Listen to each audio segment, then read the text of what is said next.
estamos en un espacio de confianza, por eso les llamamos diálogos, porque vamos a tener un diálogo. Y bueno, pues vamos a comenzar.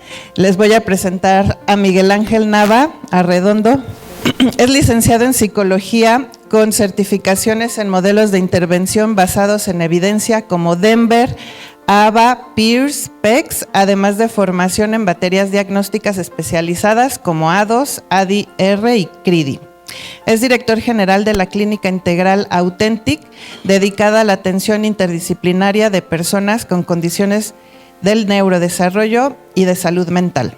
Es creador del programa Sensibilización del Espacio Educativo, con el que se han visitado gratuitamente más de 100 escuelas para capacitar a los docentes. Forma parte del colectivo Autismo Ciudad de México y del Consejo de Inclusión de Personas con Discapacidad de la Alcaldía Tlalpan, desde donde contribuye a la promoción de la inclusión y de los derechos de las personas con discapacidad. Le damos un aplauso, bienvenido y muchas gracias. Buenos días a todos y a todos. Muchas gracias por estar el día de hoy aquí. Muchas gracias por la invitación a este espacio para poder platicar de un tema que es de suma importancia. Vamos a ver las razones de por qué cada vez es más importante platicar sobre este tema. El día de hoy lo vamos a analizar un poco a través de la perspectiva que nos compete, que es el tema de la escuela, del aula, del salón de clases, ¿de acuerdo? Sin embargo, también las invito a que lo veamos más allá, que lo veamos como personas, ¿de acuerdo? Para ir cambiando nuestro chip acerca de ciertas cuestiones que suceden todos los días alrededor de nosotros, pero que en ocasiones, al no tener un conocimiento o un entendimiento de ciertas cuestiones, de pronto podemos caer, tal vez sin una intención, en conductas que pueden no contribuir a la inclusión de las personas con alguna condición del neurodesarrollo. Entonces, bueno, el día de hoy vamos a hablar de esto que se conoce como espectro autista, ¿de acuerdo? Me parece que lo platicaba ahorita con mi compañera Pilar. Es un tema que muchas veces todos hemos escuchado, ¿no? Que de pronto conocemos ciertas cuestiones alrededor de qué es el autismo, pero de pronto cuando nos detenemos a pensar realmente qué es, pues como que no llegamos a una conclusión tan exacta, ¿de acuerdo? Y el día de hoy quiero anticiparles que esta plática va un poco a entender qué es el autismo, conocer generalidades sobre el autismo, para en nuestra práctica poder ir desarrollando características, estrategias y conocimientos sobre el espectro del autismo, ¿de acuerdo? Sí les anticipo que esta plática va a hacer cambiarnos un poquito el chip y el entender a las personas con espectro del autismo, más allá de una capacitación, porque una capacitación nos llevaría mucho más tiempo, pero es una embarradita, es plantar una semilla para que desde nuestra trinchera vayamos proponiendo mucho más estrategias de inclusión sobre este tema. Entonces, bueno, los objetivos de la plática tenemos que primero es definir qué es el trastorno del espectro autista, el espectro del autismo, conocer señales de alerta, características o rasgos que una persona, un niño debe de cumplir para entrar en esta condición o en este diagnóstico. También vamos a mencionar brevemente la importancia de por qué es importante conocer, entender y seguir buscando información sobre esta condición en el espacio escolar.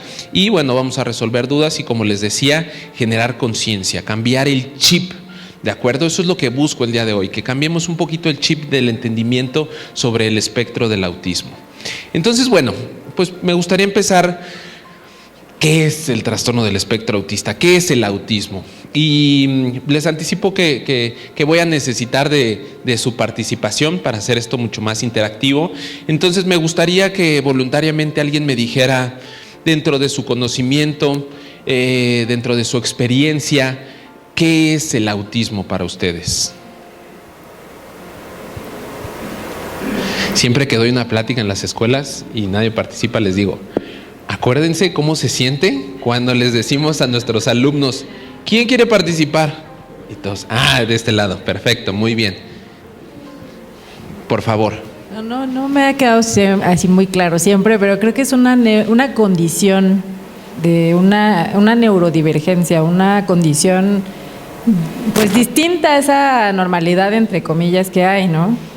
Entonces las personas tienen diferentes características de pensar, de vivir, de sentir el mundo. Ok, perfecto, muchas gracias. ¿Alguien más quiere compartirnos para ustedes qué es el autismo?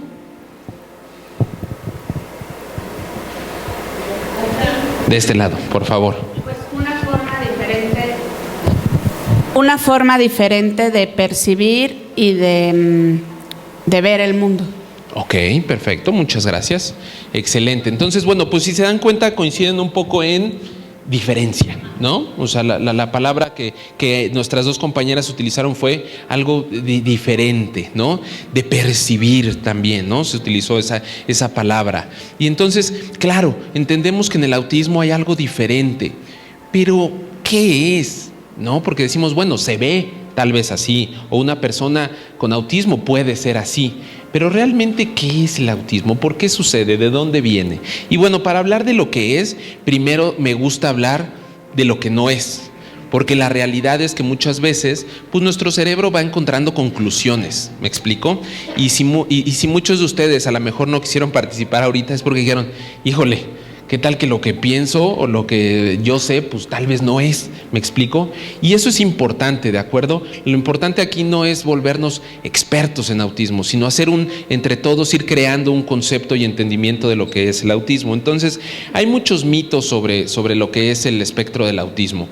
Y el primero que me gustaría que entendiéramos que no es que el autismo no es una enfermedad, ¿de acuerdo? Teniendo en cuenta que la concepción, el concepto de enfermedad, pues es aquello que da y que se cura, ¿me explico? Hay que entender que en el autismo no vamos a encontrar una cura, sino que más bien se busca tener un acompañamiento para que desde su propia individualidad y autenticidad podamos tener una mejor calidad de vida, ¿de acuerdo? Eso es lo que van a buscar los tratamientos de terapia. En su momento vamos a hablar un poco cuáles son y en ocasiones también los tratamientos farmacológicos, ¿de acuerdo? Entonces hay que tener en cuenta que no es una enfermedad, no es algo que nos da. ¿Y por qué es importante tenerlo en cuenta? Porque aunque no lo crean, a veces sigue pasando que cuando hay un niño distinto en un grupo de niños, a veces ya sea como papás, como mamás o como maestros, híjole, pasará algo malo si se juntan, empezará a actuar como el niño con autismo, será algo que se le va a pegar o contagiar, y hay que tener bien claro que no es así, ¿de acuerdo? ¿Por qué? Porque muchas veces pasa, y eso lo vemos mucho en espacios sociales, en los parques, en estos espacios de recreación infantil. Ay, vente para acá, mijito. No, deja al niño, no lo molestes, ¿no? Pero realmente lo que queremos es que nuestro hijo, nuestro niño, no esté en contacto con una persona que es diferente. ¿Por qué? Porque lo diferente a veces nos da miedo, ¿de acuerdo? Entonces hay que entender que no es una enfermedad, no es algo que se contagia o que nos da. Tampoco es causado por culpa de los padres. Y esto es muy importante tenerlo en cuenta. ¿Por qué? Porque si nos ponemos en los zapatos de las familias que tienen un caso de espectro del autismo, vamos a darnos cuenta que, tenemos un montón de culpabilidad, ¿de acuerdo? ¿Quiénes de aquí son mamás o papás? Levantamos la mano. Ok, perfecto, muy bien. Bueno, pues no me dejarán mentir que cuando pasa algo con nuestros hijos, hasta una gripa, ¿no? Ya estamos diciendo, ay, ¿será porque lo dejé andar sin suéter? ¿Será porque el agua estaba muy fría? ¿No? Entonces, muchas veces nos culpamos a nosotros como padres, como madres, de lo que les pasa a nuestros niños. Y en el tema del autismo no es la excepción. Muchas familias, muchos papás, muchas mamás piensan que es algo que ellos hicieron mal, ¿no? Y entonces, ¿qué hice mal? ¿No? ¿Por qué mi hijo tiene estas características? Y aunque la ciencia nos explica que no hay una explicación directa del autismo, aún así nosotros traemos culpa, ¿de acuerdo? Y esto, como profesionales de la educación, tenemos que entenderlo. ¿Por qué? Porque también queremos mejorar nuestro vínculo con las familias, ¿de acuerdo? Entender que ponernos en sus zapatos, ¿no? Porque de pronto nosotros decimos, Les pedí 3 cosas que hicieran y no las han podido hacer, ¿no? Y entonces hay veces que tendemos a tener prejuicios, ¿no? Y eso puede ir desgastando un poco la relación que como profesores, como maestros, maestras, tenemos con la familia, ¿de acuerdo? Y vamos a ver que esa relación es de suma importancia para poder hacer equipo, ¿de acuerdo? Entonces entender que no es que estén haciendo algo mal los papás. Si de por sí cuando tenemos un hijo o una hija, pues decimos, ¿dónde está el manual? ¿No? ¿Dónde viene? Lo buscamos casi. ¿Cómo se hace, no? Sobre todo ahora que han cambiado mucho las formas de crianza. Ya no podríamos criarlos como nos criaron a nosotros, ¿no? Porque ya entendemos que hay muchas estrategias de crianza que hoy en día se entienden que no son positivas, ¿de acuerdo? Entonces es muy complejo. Y además que lleguen y me digan, pues tu hijo o tu hija tiene esto que se llama autismo. ¿No? ¿Y eso qué es? O sea, si de por sí no traía manual, pues ahora me dan un manual en chino, ¿no? Es mucho más complejo. Entonces, esto nos va a ayudar a entender que no es que los papás estén haciendo algo mal, ¿de acuerdo? Bajarnos un poquito de esa parte de, híjole, es que no le pone límites, es que no hace esto, es que no lo lleva a terapia, es que entender que no es algo sencillo, ¿de acuerdo? Y que estamos ahí más bien para proponer y sumar. Tampoco es sinónimo de niño agresivo. Y esto es muy común. En algunas escuelas, cuando les hablo sobre la prevalencia del autismo y les hago esta pregunta, que se las hago a ustedes, ¿quién de ustedes ha tenido algún alumno o alumna con espectro del autismo? Levantamos la mano. Perfecto, la mayoría, ¿de acuerdo? Y de los que no levantan la mano, siempre les digo, hay que capacitarnos, hay que entenderlo, porque puede ser que en algún momento en nuestra aula esté una persona con autismo, ¿de acuerdo? Y aunque no lo crean, he escuchado así en voz bajita, ni Dios lo mande, ¿no? Entonces hay un prejuicio, no conocemos ni a la persona que va a tocarnos en el grupo y entonces ya hay un rechazo ante la condición, ¿de acuerdo? Porque muchas veces se cree que puede ser un tema de un niño que nos dé problemas, ¿de acuerdo? Y si bien aquí estamos hablando de que, bueno, me salté la de niño genio, porque también ese es un prejuicio que existe alrededor del autismo, ¿no? Es que estoy preocupado porque mi hijo tiene autismo. ¿De qué te preocupas? Seguro va a ser un doctor que va a resolver todos los casos, va a hacer cuentas matemáticas. ¿De qué te preocupas? Al contrario, deberías de estar feliz por ello, ¿de acuerdo?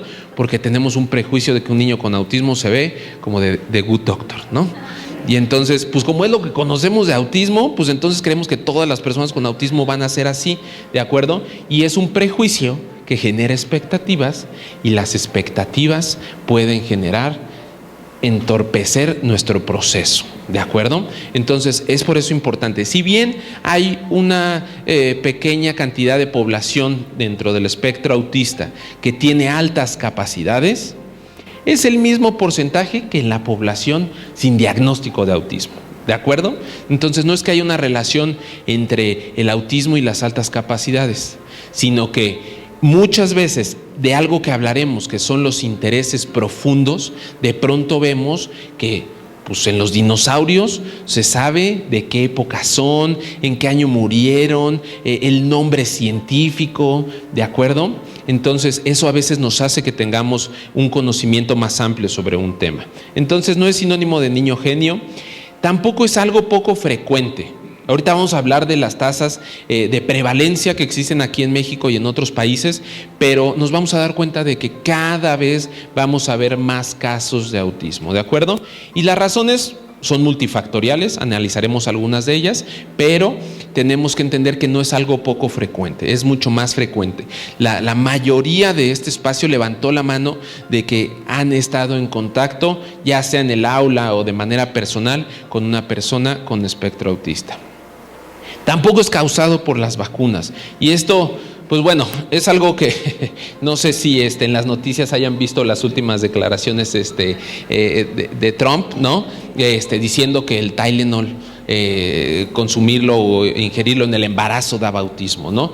Entonces, más o menos sucedió lo mismo con las vacunas hace algunos años, ¿de acuerdo? Se le ocurrió a una persona decir que había una relación y entonces, pues bueno, como no sabemos realmente de dónde y por qué surge el autismo, pues claro, ya cualquier explicación nos hace sentido, ¿me explico? Entonces, esto es muy peligroso, ¿por qué? Porque hoy en México estamos teniendo, por ejemplo, brotes de sarampión, ¿no? Que ya no estaban sucediendo, y muchas de estas corrientes de antivacunas, muchas están fundadas en, es que le va a dar autismo. Yo conozco una persona que asegura que su hijo cuando nació estaba bien, pero cuando lo vacunaron, ¡pam!, le dio autismo, ¿de acuerdo? Y esto pues entendemos por qué de pronto la gente lo puede entender o se lo puede creer, porque al final no hay una explicación de por qué sucede el autismo, una explicación directa, ¿de acuerdo? Es multifactorial. Y bueno, pues coincide que la etapa de vacunación en los niños es en la etapa en que se empiezan a identificar los primeros síntomas o rasgos características de autismo. No es sinónimo de niño agresivo, perdón, lo que les decía hace rato, y esto hay que entenderlo por dos cosas. Primero, para eliminar el prejuicio, y segunda, para no normalizarlo, ¿de acuerdo? Hay veces que las familias me dicen, pues sí, Miguel, pega, pellizca, muerde, pero pues tiene autismo, ¿no? O sea, no me dijiste que teníamos que respetar su diagnóstico y su condición. Es correcto, pero las características que puedan observarse como agresivas no son parte del diagnóstico. En ningún momento cuando nosotros vamos a hacer un diagnóstico para decir si sí o no tiene autismo, decimos, ¿pega, muerde? Sí, entonces sí es autismo. No, son conductas que surgen de manera secundaria a otras características, como por ejemplo la dificultad en la comunicación, ¿no? Si yo tengo una dificultad en la comunicación, que sí es una característica del autismo, pues de pronto la forma instrumental va a ser mi forma de comunicarme, ¿no? ¿Cómo le digo a la maestra o al maestro que estoy sobresaturado en este espacio porque los niños están gritando y además estoy teniendo una pequeña crisis porque me cambiaron de maestra y a esta persona nunca la había visto y entonces tengo dificultades de comunicación? No puedo decir, oiga maestra, ¿me permite salir 5 minutos para autorregularme porque mi sistema nervioso está entrando en una cuestión de estrés? Pues ¿cuál es la forma más fácil? Llorar, aventar las cosas, pegar o incluso pegarme, ¿de acuerdo? Entonces hay que entender que estas características no son cuestiones características del autismo y hay que trabajarlas, ¿de acuerdo? O sea, eso se tiene que trabajar, sobre todo cuando las vemos en la primaria infancia, porque el normalizarlas nos va a llevar a que en algunos años eso se complique, ¿de acuerdo? O sea, hay que darle la seriedad. Nosotros estamos a favor de entender las neurodivergencias, de validarlas y de respetarlas, pero también tenemos que buscar que los niños tengan características adaptativas que les permitan estar en diferentes contextos, con una salud emocional y mental favorable, ¿de acuerdo? Entonces, estas características no solo se trabajan en regañar y castigar, ¿no? Estas características, sino que se tiene que buscar el origen y eso nos permite trabajarlas. Pero es importante que lo sepamos para quitarnos el prejuicio y dos, para no normalizarlas, porque eso puede ser en un futuro una cuestión muy compleja. Y bueno, para ir a lo que ya les dije, todo lo que no es el autismo, para ir a lo que sí es el autismo, me gusta hablar de este término que se conoce como hitos del desarrollo, ¿de acuerdo? ¿Qué son los hitos del desarrollo? Son aquellas características que vamos adquiriendo en las primeras etapas de vida, ¿de acuerdo? Por ejemplo, brevemente díganme, cuando tenemos a nuestros hijos, nuestras hijas, más o menos al añito de vida, 12 meses, ¿en qué ponemos atención? ¿En qué estamos atentos a ver si ya hace o no hace? En caminar, en gatear, en girarse, sonreír, que sostenga la cabeza, ¿de acuerdo? Todas estas cuestiones que ustedes mencionan son hitos del desarrollo, ¿de acuerdo? ¿A qué edad un niño tiene que sostener su cabecita, mantenerse sentado, poder girarse, poder arrastrarse, empezar a gatear, caminar, etcétera, ¿de acuerdo? Todos son esos hitos del desarrollo. Ahorita nos centramos en los del área motriz, pero también existen en el área comunicativa, ¿no? En el área de interacción social, de juego, de independencia y autonomía y de regulación emocional. ¿Me explico? Y aunque es muy cierto que cada niño y cada niña va a su ritmo, porque eso es muy cierto, también hay una ventana de desarrollo donde tienen que suceder ciertas características. Si un niño de 10 meses no camina, ¿nos preocuparíamos?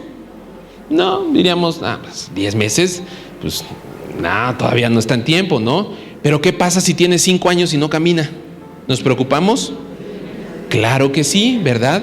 Entonces lo mismo pasa con las otras características del desarrollo. Sin embargo, muchas veces como a veces no conocemos de desarrollo, pues no sabemos que a qué edad, pues a lo mejor las palabritas sueltas sí, pero después a qué edad tiene que empezar a hacer frases, a qué edad tiene que empezar a responder preguntas sencillas, a qué edad tiene que empezar a tener una concepción del tiempo, del espacio, ¿no? De responder preguntas más complejas, de tener la capacidad de una conversación recíproca, etcétera, etcétera. Entonces, bueno, pues ¿qué pasa cuando estos hitos del desarrollo pues no empiezan a suceder? ¿De acuerdo? Sabemos que de plano pues no empiezan a aparecer.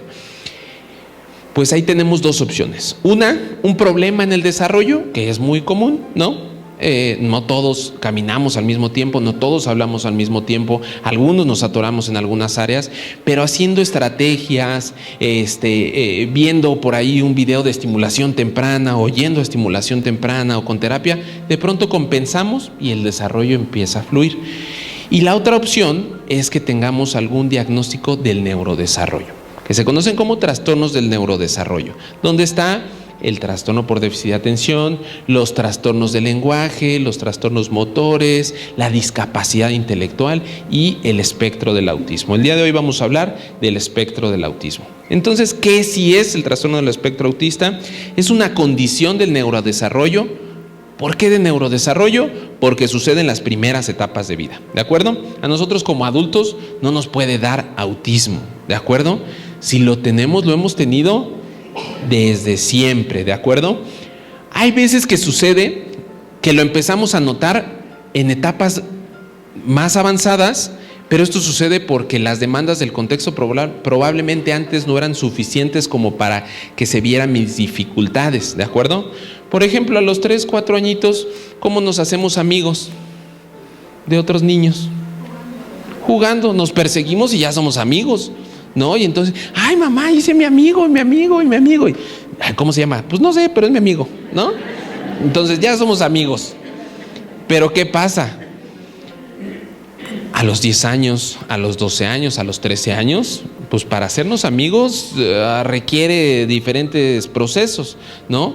Que nos gusten cosas en común, que tengamos, que compartamos espacios, que nos comuniquemos, etcétera, etcétera. Y obviamente pues en la vida adulta, pues más, ¿no? O sea, hay una etapa donde tenemos un montón de amigos y de repente pues se van reduciendo, ¿no? Porque vamos siendo más selectivos, porque ya no tenemos tanto tiempo, porque nuestras formas de pensar van cambiando, ¿de acuerdo? Entonces la necesidad de una misma acción, que es ser amigos, va volviéndose más compleja, ¿de acuerdo? Entonces es a veces por eso que las dificultades no se observan de manera inmediata, porque a lo mejor al principio pues esta parte de atraparnos, pues con esa sí podía, ¿no? Con eso sí podía ser mi amigo, pero ya cuando requiero conversar y compartir intereses y ser recíproco y también interesarme en los intereses del otro y pensar cómo piensa, cómo siente y todo eso, no, pues ahí sí ya no estuvo más difícil. Entonces no es que de repente, le dio autismo porque antes sí podía ser amigos. No, las necesidades del contexto pueden ser que marquen estas dificultades, ¿de acuerdo? Entonces es una condición del neurodesarrollo que está asociada a una maduración distinta de redes neuronales, ¿de acuerdo? No es que el cerebro esté mal, no es que tenga algún daño neurológico, algún evento cerebrovascular, sino que más bien va madurando de forma distinta y por ende tenemos comportamientos distintos.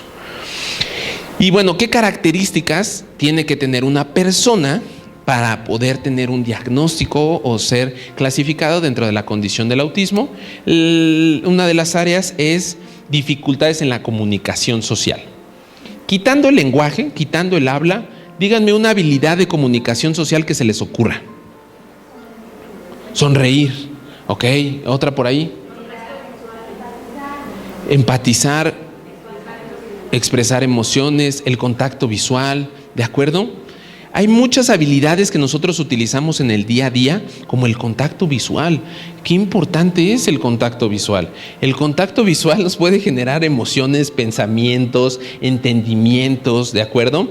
¿Qué pasa si con la compañera estoy hablando con ella y todo el tiempo la estoy viendo así y no me importa que ella se empiece a sentir incómoda y todo el tiempo la estoy viendo así? ¿Qué va a pasar con ella? ¿Se va a sentir cómoda en esa interacción? No. O por el contrario, estamos platicando, me está contando cómo le fue en su fin de semana, que fue a unos 15 años padrísimos, y yo por acá volteando para arriba, para el piso. ¿Qué va a sentir? Que la estoy ignorando, que no le estoy poniendo atención. Entonces, y nadie nos enseña cómo mirar. De repente nos metemos en problemas por eso, pero nadie nos dice, no nos dice en una clase, a ver, el contacto visual debe ser regulado. El contacto visual es una forma de relacionarnos con las personas, ¿de acuerdo? Es algo que se va desarrollando. Entonces, es una habilidad que puede tener una dificultad. Así como podemos tener la ausencia del contacto visual en las personas con autismo, que no nos quieran mirar a los ojos o que lo eviten, también tenemos personas con autismo que ven demasiado a los ojos, ¿de acuerdo? Se van a ir dando cuenta que esto se va a volver más complejo de lo que es, porque de repente, pues o no ven, o sí ven, o algunos ven bien, ¿no? Pero entonces las fallas están en otras habilidades de comunicación social. No todos van a ser iguales, ¿de acuerdo? Podemos tener niños que, porque a veces dicen, no, él sí ve a los ojos, él no tiene autismo. No es así de fácil, ¿de acuerdo? Vamos a encontrar dificultades en la comunicación social. Nuestro lenguaje corporal, lo que transmitimos con él, ¿no? La sonrisa social, cuando nos encontramos a alguien en el pasillo y, ay, buenos días, ¿no? Y volvemos a pasar. A la media hora volvemos a pasar y otra vez, ay, buenos días, ¿no? ¿Y qué pasa si en la segunda o la tercera no nos hablan? Ay, qué payaso, ¿no? O sea, somos bien demandantes socialmente, ¿no? O cómo nos vio, ¿viste? ¿Viste cómo me vio? Me barrió, ¿no? O sea, seguro algo trae en contra mía. O sea, nuestro lenguaje corporal es súper importante, ¿de acuerdo? Y puede haber fallas tanto en la expresión como en la comprensión, ¿de acuerdo? Pueden haber muchas dificultades de mil maneras en las habilidades de comunicación social. Otra área que vamos a tener presente son los intereses o comportamientos que en la literatura vienen descritos como repetitivos o restringidos, ¿de acuerdo? Que son intereses especiales, intereses muy profundos o patrones de comportamiento repetitivo, ¿de acuerdo? Unos de los más fáciles de identificar son las estereotipias motoras, ¿de acuerdo? Que son comportamientos repetitivos que favorecen la regulación, como por ejemplo el aleteo, ¿no? Y entonces cuando estoy muy feliz o estoy muy estresado o cuando hay emociones fuertes, aparecen, ¿no? Y la más fácil de observar son el aleteo, ¿de acuerdo? Que no es únicamente propio del autismo, ¿de acuerdo? Eso hay que tenerlo en cuenta. También se puede presentar en otras condiciones del desarrollo, pero esta es muy característico en el autismo, ¿de acuerdo? Puede ser que me guste mucho girar sobre mi propio eje, que nosotros decimos, ¿cómo aguanta tanto? ¿No? Y aún así sigue girando, caminar de un lado al otro, ver los objetos muy cerca. En los niños que utilizan, por ejemplo, celular o tableta, le regresan a la misma parte, ¿de acuerdo? No les interesa ver la película completa, nada más los 3 minutos y ahí estoy regresando y regresando. Y de ahí vamos a, por ejemplo, poca flexibilidad cognitiva. Por ejemplo, pues si siempre utilizo estos tenis, que me pongan otros, me estresa, me pone de malas, voy a buscar que siempre sean los mismos. Si este es mi salón, para cambiar de salón va a ser difícil. Si ella es mi maestra, para cambiar de maestra va a ser difícil. Poca tolerancia a los cambios, ¿de acuerdo? Que pueden ser así de pequeñitos, ¿de acuerdo? Y aún así pueden generar un estrés muy alto. Entonces ahí vamos a ver estos patrones de comportamiento repetitivos, que de pronto decimos, nada más por eso se molestó, pues nada más por eso. Hay niños que, por ejemplo, en la clínica llegan, tenemos un timbre afuera, si el papá lo toca, ¿qué te pasa? Si el que lo toca soy yo, ¿no? Y entonces no puedo entrar a la clínica hasta que yo toque el timbre, ¿de acuerdo? Esa es una adherencia a una rutina muy específica y obviamente que genera dificultad o estrés, ¿de acuerdo? Y entonces a lo mejor para nosotros decimos, ay, qué berrinchudo, qué exagerado, ¿no? Pues ya tocamos, pues tú tocas la próxima. Pues bueno, hay veces que son rutinas tan adheridas y tan integradas a mí que el romperlas me pueden generar una frustración muy alta. Y de ahí vamos a intereses, por ejemplo, chicos que solo les gustan los dinosaurios, o por ejemplo ahora con esto que traen de los Italian Brain Rots y este gusto tan profundo de pronto, y entonces me conozco todos los nombres, no me sé las tablas ni nada, pero cómo me sé los nombres específicos de estos memes, ¿no? Pero se puede volver sumamente profundo al grado de que no me interese nada más que eso. ¿De acuerdo? Entonces, los comportamientos repetitivos también se pueden observar de muchas formas. No todos van a aletear, ¿de acuerdo? No todos van a girar sobre su propio eje. No todos van a ser tan inflexibles a cambiarse los tenis, ¿de acuerdo? Pero vamos a encontrar que si una persona tiene un diagnóstico, sí o sí hay un comportamiento repetitivo o un interés restringido, ¿de acuerdo? Puede ser muy evidente o puede ser mucho más sutil. Otra de las áreas que vamos a tener es la dificultad en el lenguaje. ¿Y por qué, aunque el lenguaje es una habilidad de comunicación social, la separé de esta área? Es porque en el lenguaje vamos a tener desde los niños que no presentan un lenguaje verbal, es decir, que no hablan, hasta niños o personas que hablan hasta por las orejas, pero tenemos fallas sutiles, como por ejemplo el tono, ¿no? Nosotros cuando saludamos, hola, ¿cómo estás? ¿No? Pero de pronto vemos que, hola maestra, ¿cómo está usted el día de hoy? Y mañana, hola maestra, ¿cómo está usted el día de hoy? ¿No? Que el tono puede ser muy formal. Usan palabras como, me voy a comer mi emparedado, ¿no? Que decimos, ay, pues aquí nadie le dice así. Bueno, pero lo aprendió en una caricatura, en una serie, ¿de acuerdo? Y la dificultad de adaptar el lenguaje a su contexto puede ser una dificultad en el lenguaje. Niños que hablan en tercera persona, ¿no? Ya te quieres ir, ya tienes hambre, ¿no? Refiriéndose a ellos mismos, ¿de acuerdo? Estas dificultades también pueden estar presentes. Podemos encontrar las famosas ecolalias, ¿de acuerdo? Que de repente, me acuerdo de un caso que se me quedó muy grabado de una niña que llegaba a la escuela, las maestras súper preocupadas, ¿no? Porque llegaba a la escuela y la cerveza es Corona, la cerveza es Corona, la cerveza, no es comercial, aunque sea viernes. Entonces, ahí sí se despertaron, hasta se enderezaron. Entonces, esto es una ecolalia, ¿de acuerdo? O sea, no tiene un fin comunicativo, tiene un fin regulatorio, pero es una ecolalia y las podemos encontrar desde frases o sonidos, ¿no? Niños que de repente están ¿no? Y pueden estar así media hora, una hora, esas son ecolalias y pueden estar apareciendo en un sentido regulatorio, es decir, para estar tranquilo. Todos tenemos conductas regulatorias, ¿de acuerdo? Cuando ya estamos en la sala de espera y no nos pasan y empezamos a mover el pie, o empezamos a apretar los dedos, o nos comemos las uñas, o hablamos por teléfono, no se han visto a alguien y empieza a caminar, ya recorrió 3 kilómetros mientras está hablando, ¿no? Esas son conductas regulatorias, nos ayudan a nosotros a estar regulados, ¿de acuerdo? En el autismo vamos a ver que esas conductas van a estar más altas que en la población en general.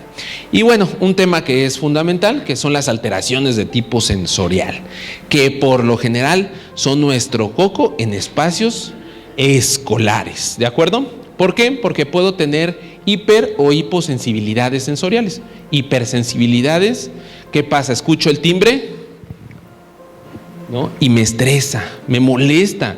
Las personas ya adultas nos dicen, nos duele, ¿no? O sea, no es un tema de, ay, qué incómodo. No, hay una incomodidad significativa.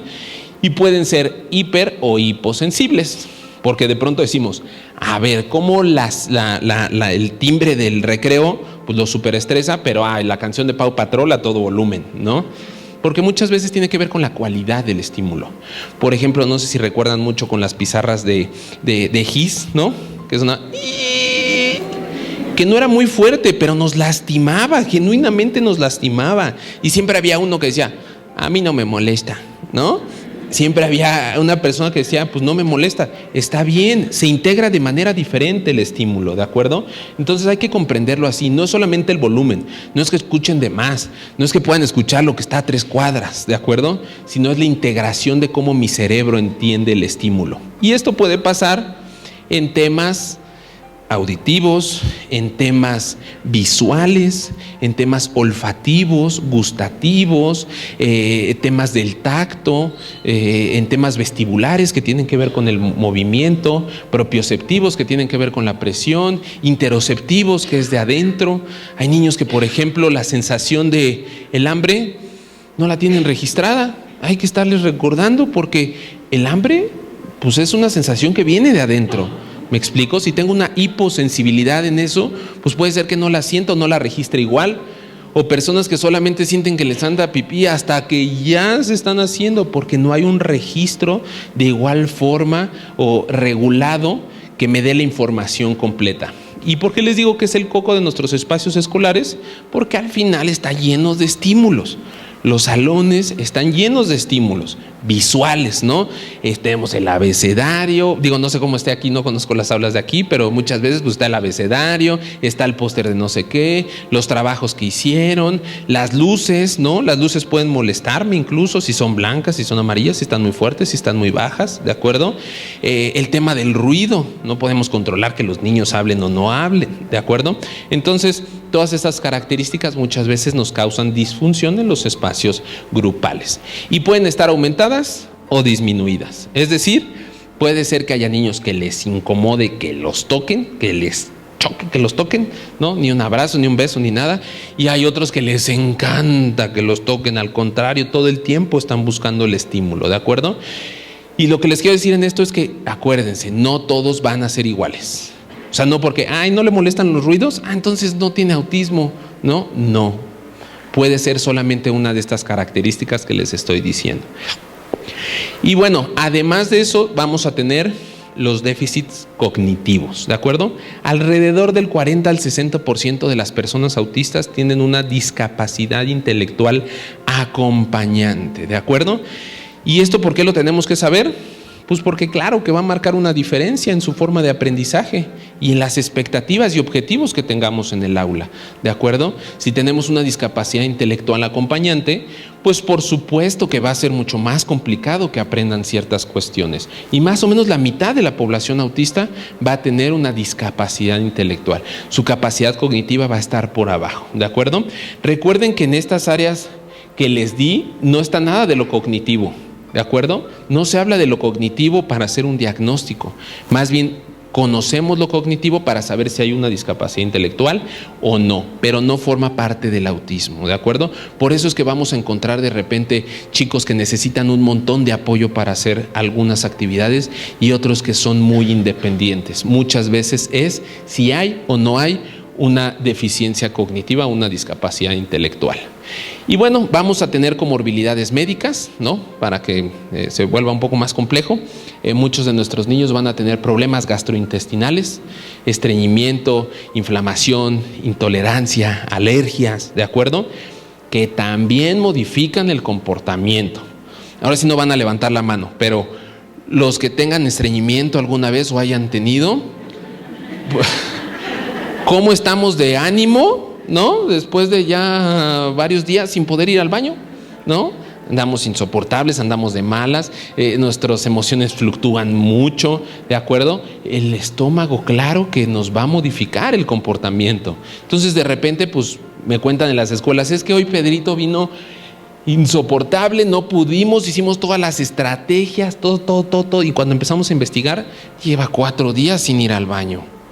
Por supuesto que va a estar irritable, ¿de acuerdo? Entonces, por eso es importante saber que lo médico, lo clínico también es importante en estos chicos porque va a modificar, sobre todo si no hay una capacidad de comunicación de decir, maestra, hoy no quiero trabajar y si se me acerca le voy a aventar el cuaderno, por favor, llevo 4 días sin ir al baño, deme mi espacio.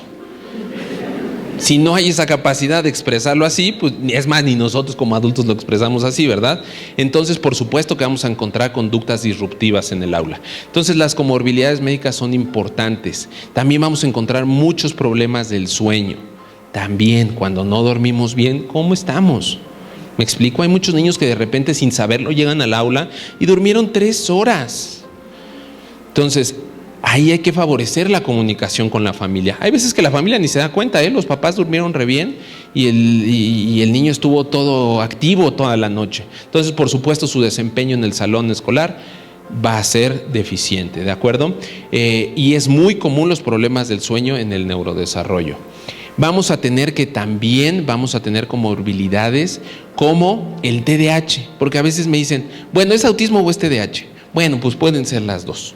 Y es una alta probabilidad de que tengamos las dos. Entre el 30 al 50%, dependiendo de la literatura que revisemos, nos habla de que casi el autismo puro no se presenta.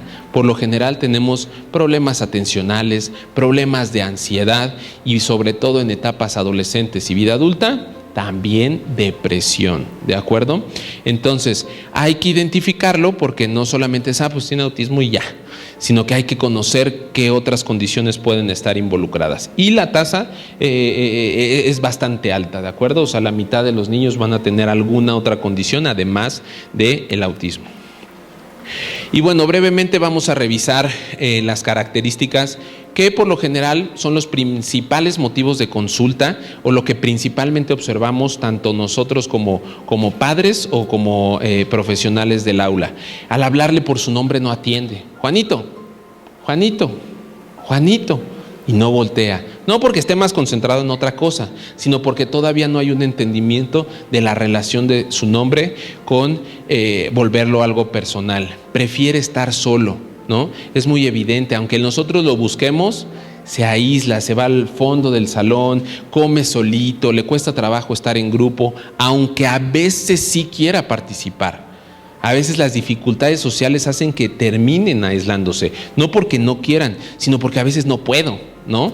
Es como si aquí hay un grupo de compañeras y yo quiero hablar con ellas y pues de repente como que me dan la espalda o se voltean o no puedo seguir el hilo de la conversación. Pues por más que yo quiera, después de 3, 4 intentos, pues mejor me voy a ir a sentar yo solo, ¿de acuerdo? Entonces es preferir estar solo o las condiciones me llevan a estar solo. Se enoja, se frustra muy fácil, algunas veces se golpea. Las autolesiones en los niños son importantes de evaluar, ¿de acuerdo? Si se muerden, se pegan, se golpean, hay que evaluarlas. No se relaciona con otros niños de su edad. Hay niños con autismo que prefieren estar con los adultos o con los más grandes, con los niños de su edad. Nos cuesta mucho trabajo jugar con ellos, utiliza a los adultos como herramienta, en vez de pedir el libro que está arriba del librero, nos lleva de la mano y nos avienta la mano, ¿no? Entonces es un uso instrumental del adulto. Su juego consiste en ordenar y apilar, ¿no? Ordena los cubitos, ordena los carritos por colores, por tamaños.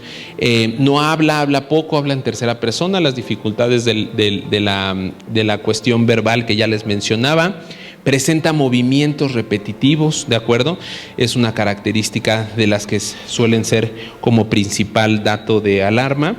Y estas son las principales que nosotros identificamos como papás o como maestros, porque ahorita vamos a ver que también el maestro de aula se convierte en los principales profesionales que detectan alteraciones en el desarrollo, porque como mamás o papás a veces decimos, pues yo lo veo bien, ¿no? Pero de repente ya en el espacio social, pues ya empiezan a salir las dificultades.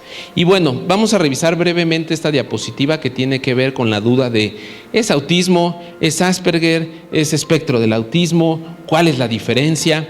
Y vamos a verlo desde la parte bibliográfica, ¿de acuerdo? O sea, todos los diagnósticos están reportados en un libro que se llama DSM o la CIE 11 y hasta el 2013, en su cuarta versión, el DSM nos hablaba que el trastorno generalizado del desarrollo, el autismo, el Asperger, trastorno desintegrativo infantil y el síndrome de Rett eran diagnósticos distintos. ¿De acuerdo? Hasta el 2013 cada uno tenía su diagnóstico y con sus características separadas.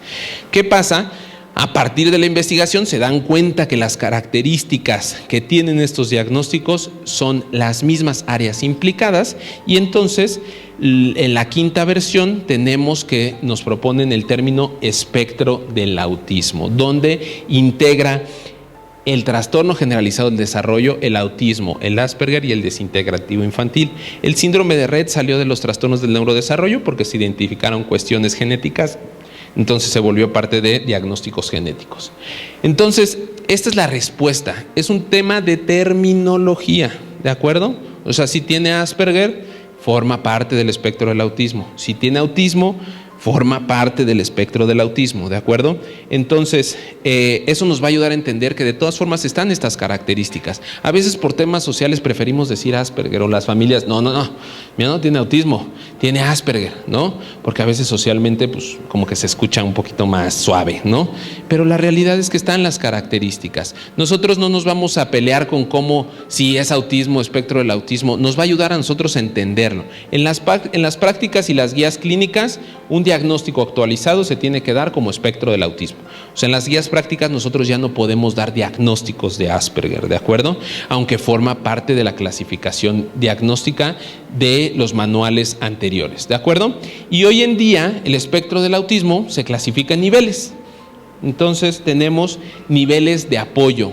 No hay forma de medir el autismo, ¿de acuerdo? O sea, no hay forma de decir tiene 20% de autista o 100% de autista. No hay forma de medir el autismo. Se miden los niveles de apoyo. ¿Qué tanto apoyo necesita la persona para desenvolverse en un contexto?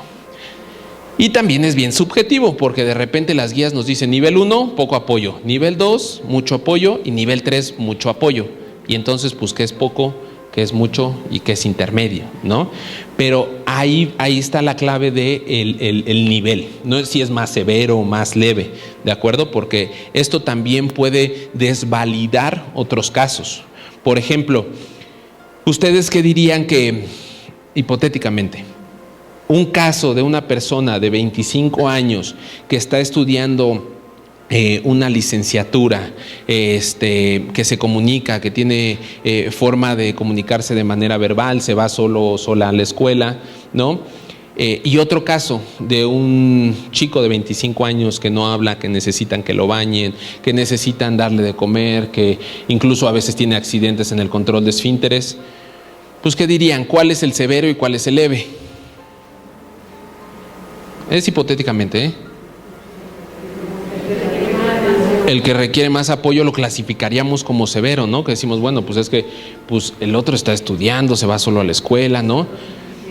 Pero de repente pues vemos que pues el que va solo a la universidad, está estudiando, pues tiene depresión y tiene pensamientos suicidas y ya intentó suicidarse 2 veces porque no logra encajar, porque se siente frustrado de no tener amigos, ¿no? Entonces, pues ahí ya no decimos, pues ese, pues no necesariamente es el leve, ¿no? Cada uno tiene sus necesidades de apoyo, ¿no? Porque a lo mejor por decir, pues si habla ya está del otro lado, ¿no? Y lo disminuimos o incluso lo desvalidamos en la necesidad de apoyo, pues no. Hay que entender que cada uno va a tener su complejidad y su nivel de necesidad de apoyo. Y el término espectro nos habla de esta gran variedad de presentaciones que vamos a encontrar. No va a ser de menos a más, ¿no? O sea, en una escala, por ejemplo, de grises, donde vamos de el negro hasta el blanco y pasamos por todos los grises, donde es de menos a más. En el tema del espectro del autismo no va a ser así, sino que más bien siempre utilizamos este ejemplo de la paleta de colores, donde vamos a encontrar pues morados, verdes, amarillos, más fuertes, más intensos. De repente uno se combina con el otro color. Lo mismo va a pasar en el autismo. No es que sea más o menos autista, sino que algunos tienen unas características, otros otras, otros mayores dificultades o retos en el tema social, otros en los comportamientos repetitivos, otros en el tema sensorial. Y bueno, pues esto lo vuelve bastante complejo si tenemos que diseñar estrategias para el aula, ¿no? Porque pues entonces ¿cómo le hacemos, no? O sea, con Juanito me funcionaban bien los apoyos visuales, pero pues ya con Pedrito ni los pela, no les hacen sentido. Entonces, por supuesto que esto vuelve mucho más compleja la inclusión, ¿no? O las estrategias de inclusión dentro del aula. Pero el término espectro, a lo que se refiere, no veas, una compañera en otra escuela me dijo, yo me imaginaba que era como un personaje de Harry Potter. Como que la palabra espectro decía espectro patrón, ¿no? Se imaginaba que era como algo así. Pero entendamos que el término espectro es súper importante porque nos habla de esta gran variabilidad de características, retos y habilidades que vamos a encontrar, ¿de acuerdo? Y bueno, ¿qué causa el autismo? Es multifactorial. Hoy en día no hay una causa directa, hablamos de factores de riesgo genéticos, biológicos y medioambientales, ¿de acuerdo? Pero en la actualidad no hay una causa directa de por qué sucede el autismo, se sigue estudiando, ¿de acuerdo? ¿Por qué es importante de hablar de autismo y por qué tenemos que seguir hablando de autismo? En México, pues no hay mucha investigación de autismo, como en muchas cosas, ¿verdad? Pero el único estudio que tenemos nos habla de 1 de cada 115 niños es diagnosticado con autismo, ¿de acuerdo? En Estados Unidos las últimas cifras nos hablan de 1 de cada 31 niños, ¿me explico? Las cifras están aumentando. Es multifactorial, les decía, una de ellas, claro, es el conocimiento, ¿verdad? Porque antes, pues el niño con autismo, pues solamente era el niño introvertido, o el niño rarito, o el problemático, y no llegaba a un diagnóstico, por supuesto, pues no había casos. Pero hay otros factores que estamos analizando. Dentro de ellos están los estilos de crianza, ¿de acuerdo? Los espacios sociales de los niños. Los espacios sociales cada vez se reducen más, se reducen a la parte de tecnología. La forma en que socializan los chicos hoy en día, pues es en los videojuegos, por el WhatsApp, por redes sociales, ¿de acuerdo? Por supuesto que eso va cambiando la forma en que nuestro cerebro se va desarrollando. El uso de los celulares a tempranas edades, no les estoy diciendo que eso cause autismo, pero sí modifica la ruta del desarrollo infantil, ¿de acuerdo? ¿Cuántos pequeñitos no vemos 3, 4 añitos y ya van con su tablet, ¿no? Que dices, es su tablet, ni siquiera se la está prestando la mamá, sino que es su tablet, ¿de acuerdo?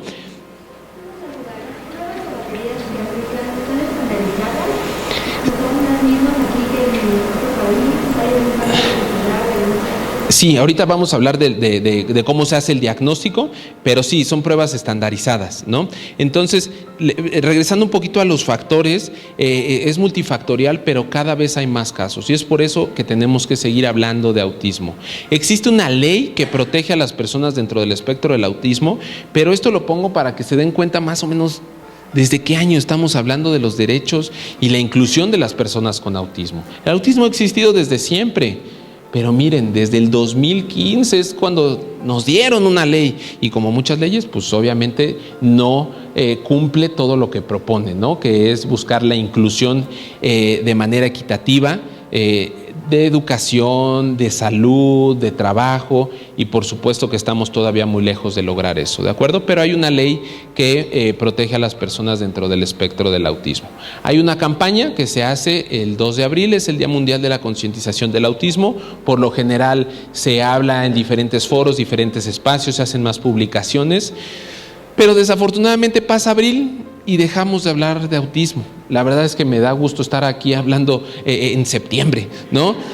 Porque la realidad es que en abril todo el mundo nos invita a los espacios, todo el mundo, ay, es el mes del autismo y Nestlé está buscando que den una plática, ¿no? Pero a veces es más como de, pues lo tenemos que hacer que realmente nos interesa.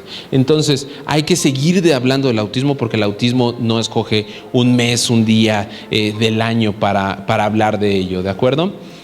Les voy a poner brevemente un video. Ahorita llegamos a lo de las pruebas estandarizadas. Ahí está. Todos somos diferentes y eso es maravilloso. Algunas diferencias son fáciles de ver: altura, peinado, color de ojos, etc. Otras diferencias no son tan obvias: nuestra comida favorita, nuestros miedos o habilidades especiales. Curiosamente, nuestra forma de ver el mundo también es diferente. Por ejemplo, ¿qué ves en esta imagen? Casi todos vemos un pato, pero algunos habrán visto un conejo. No importa cuál viste, ambas respuestas son correctas. Es tan solo un truco para demostrar que nuestros cerebros funcionan diferente. Tu cerebro es un computador poderoso. Cada cerebro es diferente de los demás y controla cómo aprendemos. Por eso tenemos habilidades diferentes. Tus sentimientos, por eso reaccionamos diferente a los mismos estímulos. y cómo nos comunicamos. El cerebro a veces está conectado de tal forma que interfiere con los sentidos, la forma en que percibimos las situaciones y cómo interactuamos con otros. A esto se le conoce como autismo. Mucha gente tiene autismo. Es muy posible que alguien que conoces sea autista. Por eso es útil saber un poco más sobre el autismo.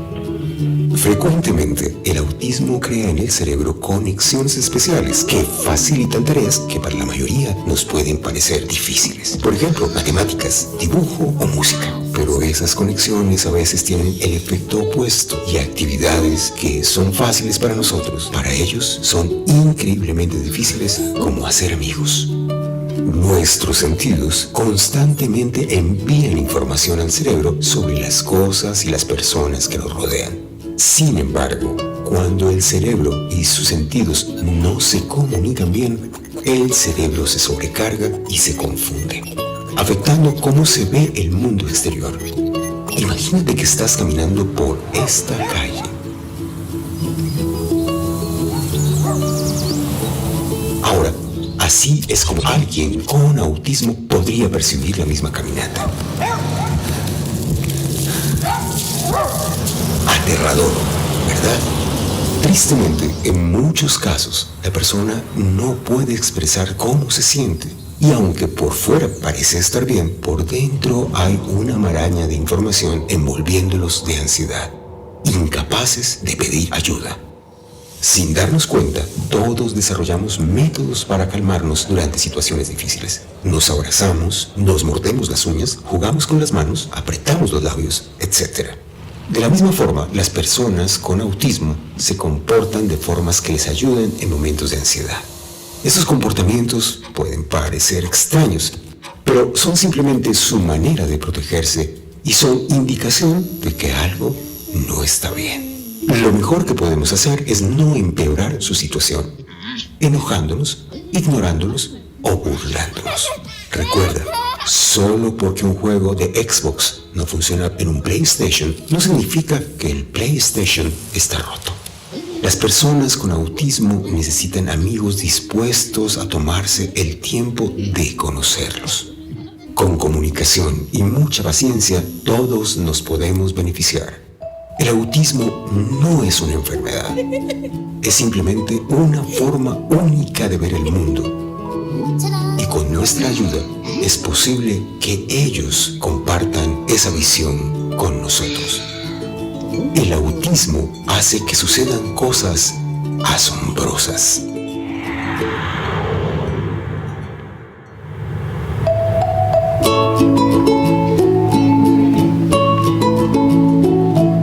Entonces, bueno, en este video justo resalta algo de lo que ya hemos ido platicando, ¿de acuerdo? Estas características, y cada uno de nuestros chicos van a tener formas distintas de comportarse, lo que decían al principio, diferentes, ¿de acuerdo? Pero no por ser diferentes están mal, o no por ser diferentes las tenemos que necesariamente corregir, ¿de acuerdo? Y tiene que ver cómo perciben y cómo se relacionan con su contexto directo, ¿de acuerdo? Entonces, bueno, lo que preguntaba la compañera, ¿cómo se realiza un diagnóstico de autismo? Porque también esto está siendo en la actualidad una situación bastante compleja, ¿de acuerdo? Lo recomendable es que se realice por un equipo de especialistas, ¿de acuerdo? Que puede involucrar un psicólogo especialista, un pedopsiquiatra, un neuropediatra, un terapeuta del lenguaje, ¿de acuerdo? Puede ser variado, pero que sea una persona especializada en espectro del autismo. ¿Por qué? Porque el diagnóstico es clínico. No hay ningún estudio médico como un electroencefalograma, un estudio de genética, un estudio de sangre, una tomografía, donde nos salga positivo autismo. No, el diagnóstico es clínico, es a través de la observación, ¿de acuerdo? Y existen pruebas estandarizadas que son las que se recomiendan para hacer un diagnóstico, ¿de acuerdo? Esto que sucedía antes de la persona entra al consultorio y después de 15 minutos ya digo si tiene o no tiene autismo, es algo que está en desuso, ¿de acuerdo? No podemos estar realizando evaluaciones de esa índole, ya sea para descartar o para confirmar. Por la complejidad que les hablaba, ¿me explico? Hay médicos que nos ha tocado que, hola, ¿cómo estás? Y como Pedrito saludó, que va a tener autismo, pues si me saludó, ¿no? Porque de pronto hay una falta de entendimiento de lo que es el autismo. Y esto puede confundir a las familias. En el consultorio A me dijeron que es autista con TDAH. En el consultorio B me dijeron que está bien consentido, ¿no? Y en el consultorio C me dijeron que no es exagerada, que me espere, que solita las cosas van a pasar. Entonces, pues hay una confusión muy grande y en los 3 consultorios pueden ser de especialistas, ¿de acuerdo? O sea, la realidad es que también en el aspecto clínico, aquí en México tenemos mucho atraso en la actualización de los diagnósticos. Las pruebas estandarizadas o el estándar de oro, como se conoce hoy en día, es el A22, ¿de acuerdo? Es una prueba estandarizada que está validada en población latinoamericana, viene de Estados Unidos esta prueba, pero está estandarizada, ¿de acuerdo? El problema con las baterías clínicas es que también son caras, ¿de acuerdo? Y también eso termina implicando que la atención y la evaluación sea cara. Entonces también eso de pronto hace que algunas familias no lleguen a un diagnóstico, porque en la parte de salud pública nos falta mucho por generar programas de detección adecuadas. Hay instituciones especializadas en esta atención, como lo puede ser, por ejemplo, el Hospital Psiquiátrico Infantil, que está sobre San Fernando, pero ¿qué creen? Llego y pido una cita, sí, la vemos en febrero del 2026, ¿no? Y es para preconsulta. Y entonces ya que voy a la preconsulta, ¿qué cree? Que aquí no la podemos atender. Vaya al CISAME. Entonces ahí vamos al CISAME, que está en San Jerónimo. Sí, la vemos en diciembre, ¿no? Entonces todo ese tiempo que se demora en la detección y en el acompañamiento, por supuesto que es tiempo súper importante, ¿de acuerdo? La neuroplasticidad nos refuerza la importancia de actuar de manera temprana en el desarrollo infantil, ¿de acuerdo? Entonces, para hacer un diagnóstico existen instituciones públicas, tienen sus deficiencias, pero ahí están las instituciones públicas. O sea, también es importante que las familias sepan que sí los pueden atender. Demora un poco el tiempo, pero sí los pueden atender. Y existen instituciones particulares que también pueden atender esta sospecha, ¿de acuerdo? Lo importante es ir con un especialista en autismo. ¿Por qué? Por lo que les decía de la complejidad. Hay personas que es inevitable ver que tienen autismo, ¿no? O sea, aletea, se tapa los oídos con algún ruido, no habla, ¿no? Entonces inmediatamente decimos, pues algo pasa, ¿no? Pero hay casos que son mucho más sutiles y que requieren de una evaluación personalizada, y no solamente para decir tiene o no tiene, sino porque y brindar estrategias a la familia, que comprendan el diagnóstico. Porque de nada sirve que le digamos a una persona, sí, su hijo tiene autismo, y que no le expliquemos ni qué es, ¿no? Porque al final se va confundida, con dudas, con miedo, con ansiedad, ¿de acuerdo? Entonces también hay que acompañar en el tema del diagnóstico. El tema de las terapias, no existe una varita mágica. O sea, no hay algo que, sí, va a ir a terapia y con esto va a solucionarse todo. Cada programa terapéutico es individualizado. Hay muchos modelos de atención y se utiliza el que mejor nos funciona para cada caso, ¿de acuerdo? Y consiste en intervenciones terapéuticas que se centran principalmente en las bases del neurodesarrollo y en algunos casos de tratamiento farmacológico, ¿de acuerdo? Que también este es un tema del cual podríamos hablar mucho tiempo, ¿de acuerdo? Pero hay que entender que el autismo no se medica, o sea, no hay algún medicamento para el autismo. Se medica lo que hablamos de las comorbilidades, ¿de acuerdo? Problemas constantes de atención, irritabilidad muy constante, obviamente si hay una cuestión médica como epilepsia, tiene que haber una medicación, ansiedad, ¿de acuerdo? Pero no hay un protocolo que nos diga los niños o las personas con autismo tienen que estar medicadas, no, ¿de acuerdo? Pero en algunos casos claro que es necesario, ¿de acuerdo? Pero se tiene que hacer una evaluación y un consenso obviamente familiar, porque nos pasa a muchos papás que dicen, pues no le voy a dar medicina, no quiero entrar a eso, ¿no? Y en ocasiones dentro de nuestra balanza de pros y contras, a veces es necesario que haya un acompañamiento farmacológico, pero guiado por un profesional en el área. Y bueno, aquí tenemos algunos puntos de por qué es importante que el personal escolar sepamos cada vez más de autismo. Primero, promover la inclusión, ¿de acuerdo? La forma en que nos expresamos, la forma en que actuamos, nuestra actitud sobre un tema a través del conocimiento, ya desde ahí estamos promoviendo la inclusión, ¿de acuerdo? Eso es muy importante. Identificar señales tempranas, porque les decía, en un estudio que hicimos en el 2016, salió que uno de los principales profesionales que se da cuenta que algo no va bien en el desarrollo es el maestro de aula, ¿de acuerdo? Entonces también es importante para que ustedes dicen, híjole, este niño no tiene un diagnóstico, una evaluación, un acompañamiento y estamos viendo algo que nos preocupa, promover y proponer una evaluación, ¿de acuerdo? No vamos a decir, es que su hijo ya vi que tiene autismo, pero sí podemos decir, no estaría por demás que se hiciera una evaluación profesional para que si necesita un acompañamiento, un seguimiento terapéutico, se le dé. Adaptar las estrategias de enseñanza. Yo sé que eso no es tan sencillo porque no hay una forma de adaptar que nos funcione para todos, pero muchas veces sí tenemos que adaptar las estrategias de enseñanza. Prevenir y manejar conductas desafiantes, ¿de acuerdo? Si ya sabemos que hay estímulos que pueden estresar, que los cambios pueden estresar, entonces con esto podemos prevenir que sucedan conductas disruptivas, como por ejemplo anticipar, ¿de acuerdo? Es muy diferente que de repente nada más suene, por ejemplo, la alerta sísmica, ¿no? La respuesta que tenemos es mucho más alta que cuando nos dicen, hey, el viernes hay simulacro, a las 11, pónganse vivos, que de todas formas a todos nos sacó un susto, ¿verdad? Cuando no sabíamos que nuestro celular iba a sonar, ¿no?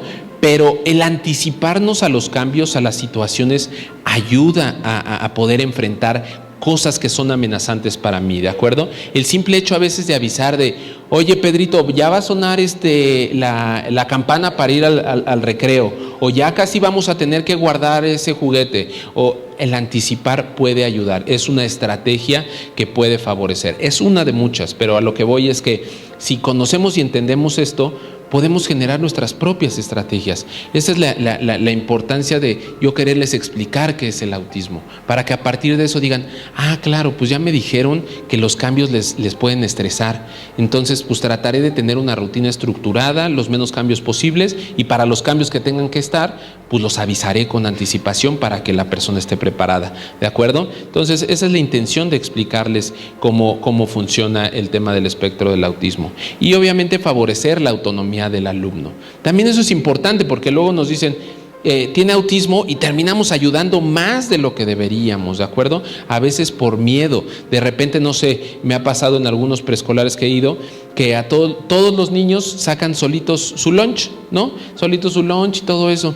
Y por algún motivo, la persona que está encargada del grupo va y le saca su lunch a la persona con autismo.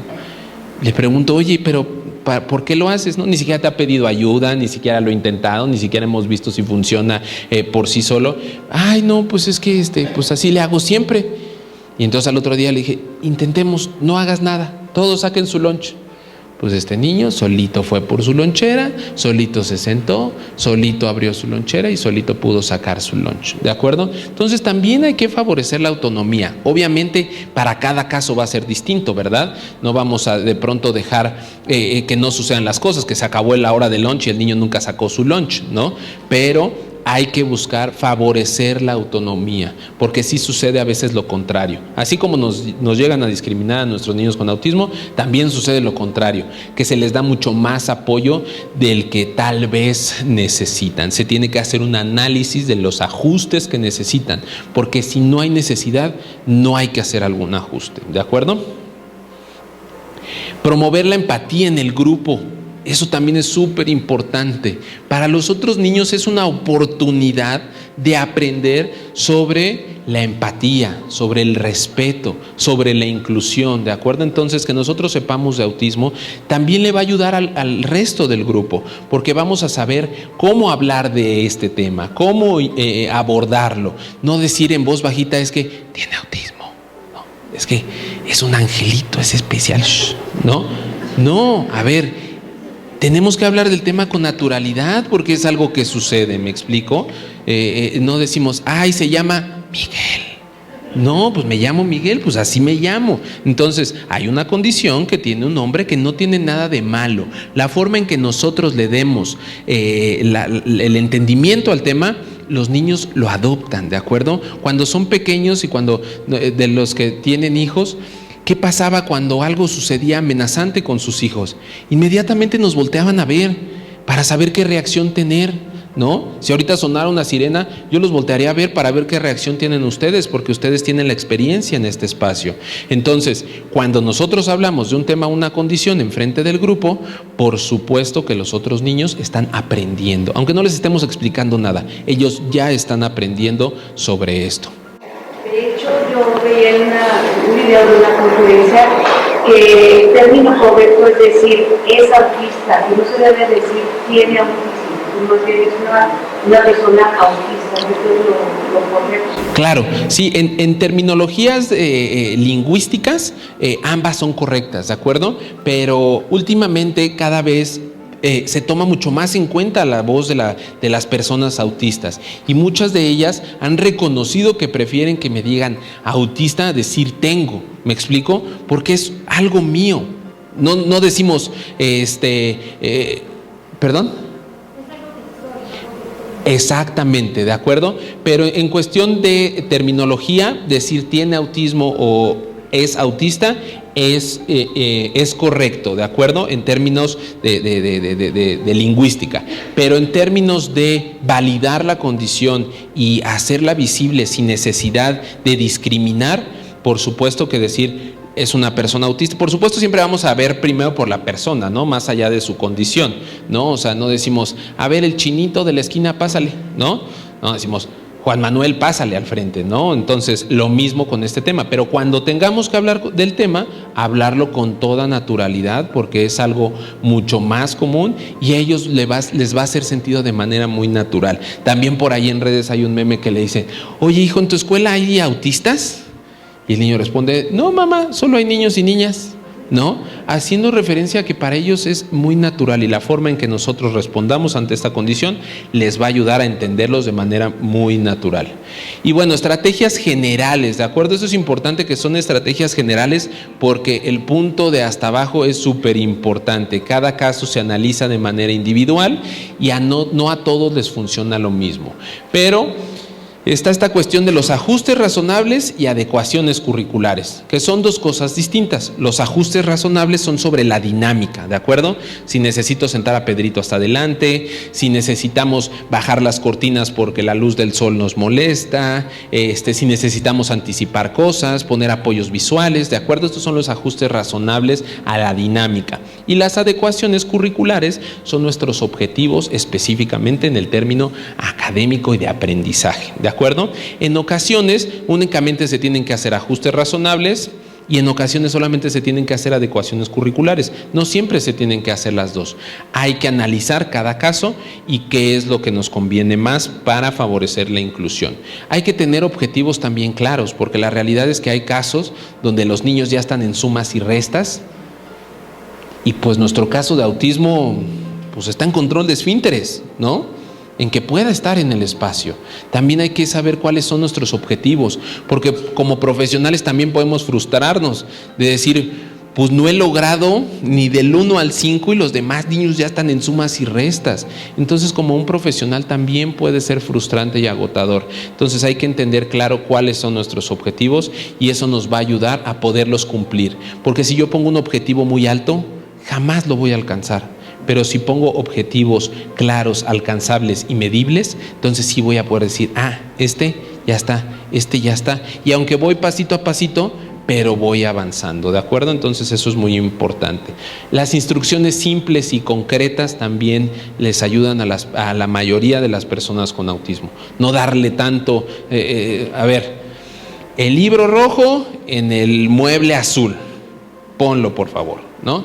A ver, chicos, vamos a sacar el libro rojo, sí, ese que la vez pasada, ¿no? A lo mejor para los otros niños no hay problema, pero si queremos que las cosas funcionen mejor a veces con las personas con autismo, indicaciones claras y concretas, ¿de acuerdo? Porque es común este caso de, ay, ve a la cocina a ver si está, si está la luz prendida, ¿no? Entonces voy y regreso. Sí, sí está prendida. ¿La apagaste? Pues no, no me dijiste, ¿no?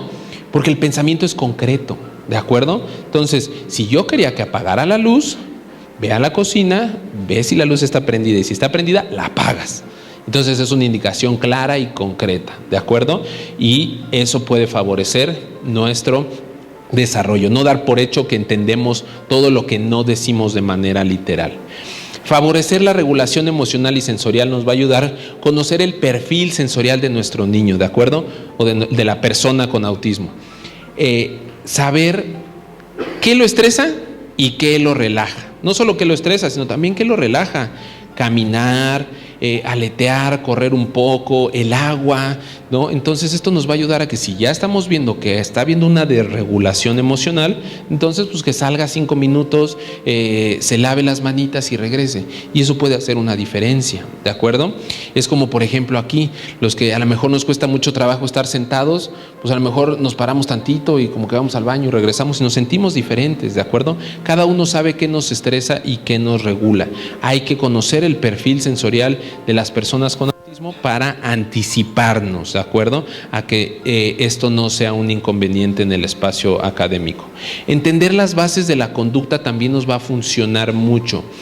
Todas las conductas de los chicos tienen una razón de ser, ¿de acuerdo? ¿Por qué suceden?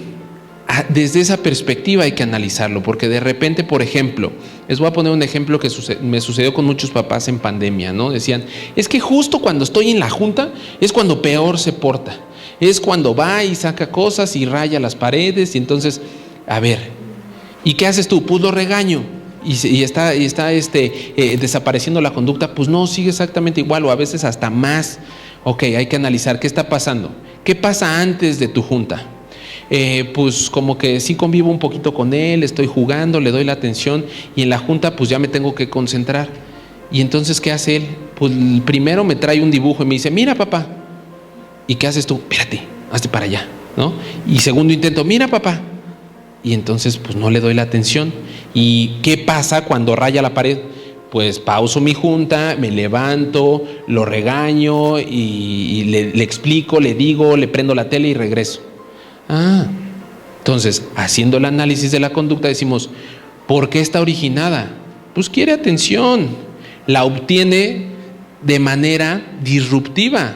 Es un regaño, pero con eso hago que mi papá se pare, me voltee a ver, me dé la atención y además me prenda la tele. Los primeros intentos, donde sí fui de manera adaptativa a enseñarle mis dibujos, no funcionaron. Funcionó la mala conducta. Entonces, ahí tenemos que analizar por qué sucede la conducta, ¿de acuerdo? Analizar por qué sucede la conducta nos va a ayudar a saber qué estrategias tener. Este papá dijo, ok, perfecto, ya entendí. Entonces, la primera estrategia fue anticipar, ¿no? Entonces ya le avisó, oye, hijo, voy a estar en una junta, no te voy a poder poner atención, te prendo de una vez la televisión, ¿no? Si era algo que le estaba funcionando, y después de la junta te pongo atención, ¿no? Y cuando se acerque en la junta a buscar su atención, no simplemente ignorarlo, sino dar una breve respuesta. Y se acabó la mala conducta, ¿me explico? No siempre funciona así, pero lo que les quiero decir es, analicemos qué función cumple. El hecho del niño que se hace el gracioso enfrente de todos, pues lo que quiere es a veces llamar la atención. Muchos de nuestros chicos buscan atención y otros también evitan ciertas cosas, ¿de acuerdo? Entonces aviento el libro porque se me dificulta tener una atención sostenida, entonces estoy evitando algo, entonces tengo que buscar la estrategia, no regañar simplemente no avientes el libro, sino a ver qué puedo hacer para que entonces el libro no sea un estrés de por medio. Estoy hablando tal vez ahorita en ejemplos de chicos más pequeños, ¿no?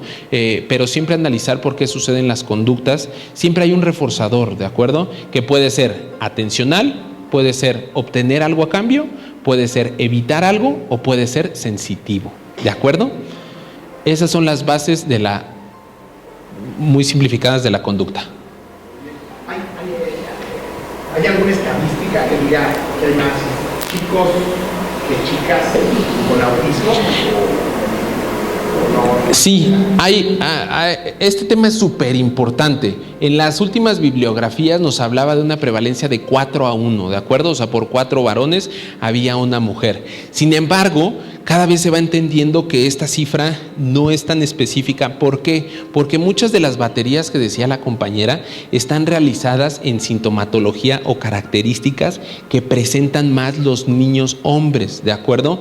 Y de pronto estábamos viendo que no existieran mujeres autistas, sino que más bien no las estaban captando la bibliografía, las formas de evaluar. Y también lo que platicaba al inicio con una compañera, los roles de género también favorecen que algunos lleguen a evaluación y desfavorecen que otros lleguen, ¿de acuerdo? Un ejemplo muy, muy rápido.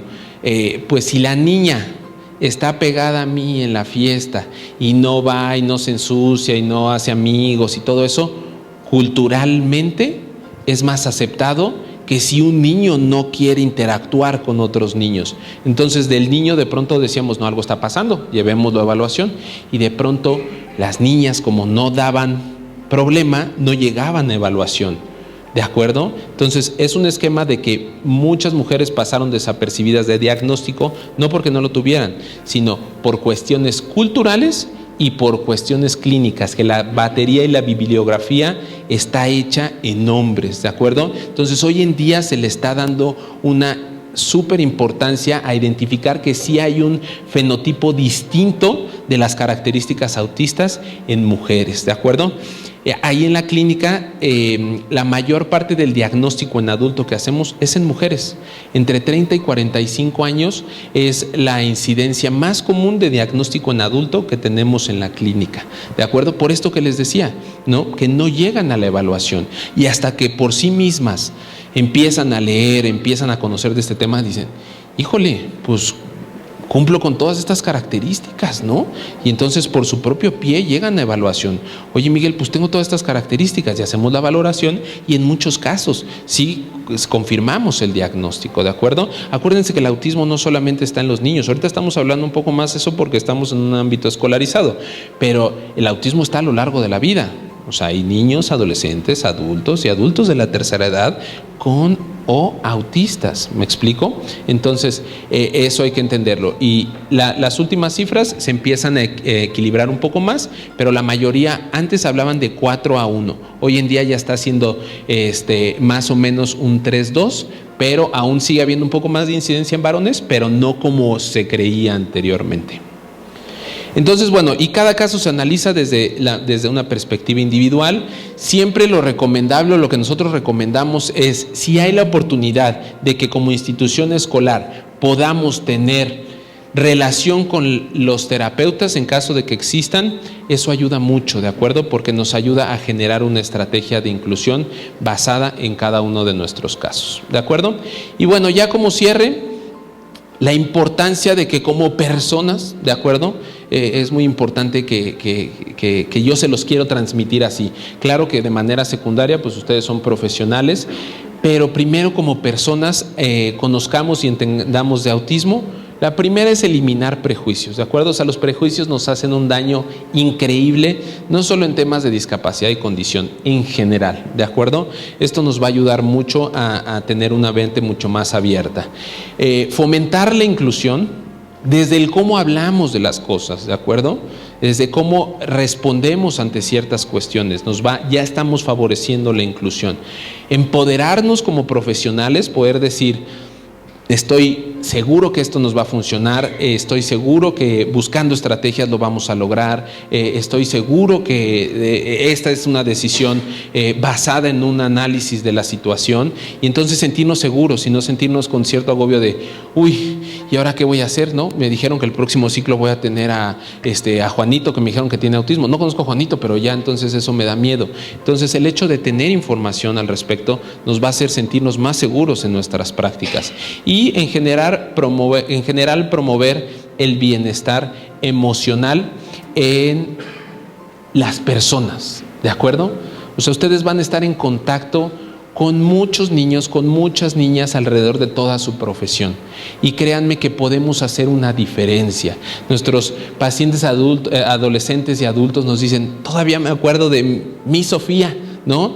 Ella siempre era muy linda y siempre me apoyaba, pero ¿qué creen? Que también se acuerdan de otro maestro, otra maestra que los exhibió enfrente del grupo, que no los validó, ¿de acuerdo? Entonces es importante seguir conociendo ese tema porque podemos hacer un pequeño cambio en nuestros chicos, en nuestras chicas con diagnóstico de autismo. Y para cerrar me gustaría que viéramos el siguiente video y al final me digan qué les parece.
Muy bien, bueno, pues este video, si se dan cuenta, no tiene nada que ver con el autismo, ¿no? Sino que más bien a mí me gusta mucho porque nos hace reflexionar qué estamos haciendo con nuestros niños, ¿de acuerdo? Y nos invita a respetar y validar las diferentes formas de ser, de pensar, de aprender, ¿de acuerdo? Entonces, es por eso que me gusta cerrar con este video, ¿no? Que nos invita a reflexionar como personas, como guías, ¿no? De niños, adolescentes, qué es lo que estamos haciendo en nuestras prácticas diarias, y esa invitación nos haga buscar más información, seguir aprendiendo y sumando a este tema tan importante. Muchísimas gracias.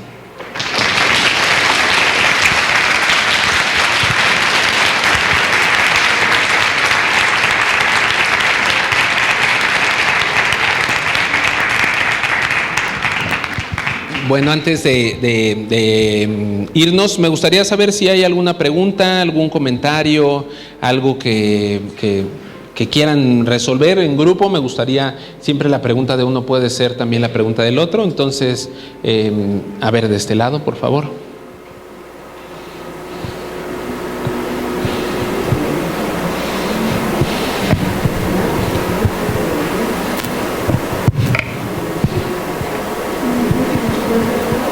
¿No? Ahí, ya, gracias. Quería saber, o sea, justo como dices, hay un momento en el que dices, ay, bueno, ya se comunica. O sea, hay diagnósticos donde al principio no sabemos si hable, no sabemos si te puedas comunicar, y van pasando terapias y se logran ciertos avances. Y cuando ya logras que se comuniquen, que hablen, que te puedan decir qué les gusta, qué no les gusta, es como, ya. O sea, ya estamos del otro lado, ya lo logramos. Eso a lo mejor hasta adolescentes, ¿no? Y muchas veces creo que ahí es cuando se frena la terapia. La recomendación, entonces, entiendo, sería que todo el tiempo estén en una terapia, que supongo que va a ir avanzando con ellos. O sea, siempre, bueno, supongo que la terapia es buena para todas las personas en general, ¿no?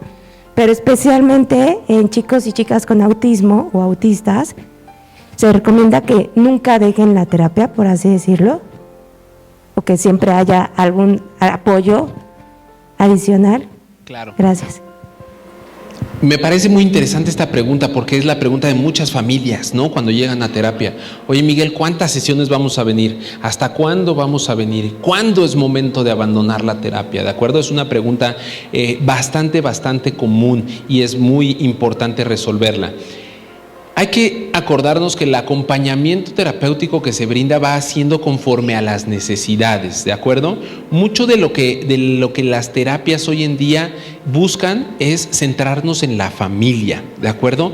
Brindar estrategia a las madres, a los padres, de acompañamiento, de entendimiento, que el terapeuta sea un complemento, no una necesidad, ¿de acuerdo? Eso es lo que se busca mucho en las terapias de hoy en día, que la familia sepa qué estamos trabajando y por supuesto que se involucre, ¿de acuerdo?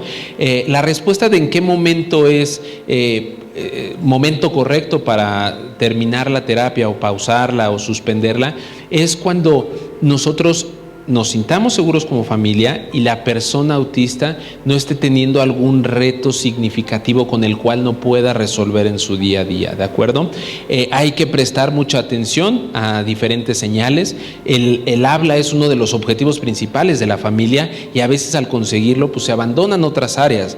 La parte socioemocional es muy importante, ¿de acuerdo? De repente pues nos centramos en temas cognitivos, de aprendizaje, de comunicación, y de pronto cómo están ellos por dentro, a veces lo ignoramos, ¿no? Porque nuestro objetivo principal era las características del autismo, ¿de acuerdo? Entonces, la respuesta sería eso, ¿no? Cuando la persona autista no tenga un reto que le esté complicando su adaptabilidad en diferentes contextos, lo que nosotros vemos es que van surgiendo retos en todas las etapas de la vida, ¿de acuerdo? Pueden ser retos pequeñitos. Hay personas autistas que quieren seguir yendo a sus terapias, aunque ya no hay una necesidad. Entonces, lo que nosotros hacemos es irlas espaciando para que también ellos se vayan sintiendo seguros por ellos mismos, porque lo que no queremos generar es una dependencia también a la terapia, ¿de acuerdo? Que también eso puede suceder si no vamos vamos desprendiéndonos poco a poco de las sesiones.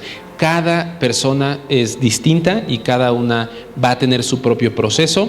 Hay personas que pueden estar mucho tiempo de su vida en terapias, ¿no? Y hay personas que a lo mejor no es tanto tiempo el necesario, ¿no? Pero la respuesta será bajo las necesidades que se encuentren, pero hay que analizar todo, no solo los objetivos de la familia, ¿no? Porque a lo mejor mi objetivo era justo, ¿no? Que hablara, ya habla, entonces ya nos vamos, ¿no? Pero dejamos de lado el tema de integración sensorial, de tolerancia a la frustración, de regulación emocional, ¿de acuerdo? Entonces es analizable por caso, pero no es que a fuerza tengan que estar en terapia toda su vida, sino que más bien de acuerdo a las necesidades que tengan, ¿de acuerdo? También el tipo de terapia, porque eso va a cambiar mucho, ¿de acuerdo?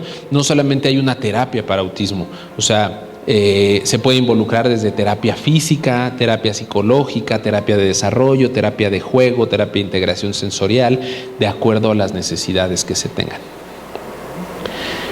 ¿Alguna otra pregunta que tengan por este lado? ¿O algún comentario? Por favor.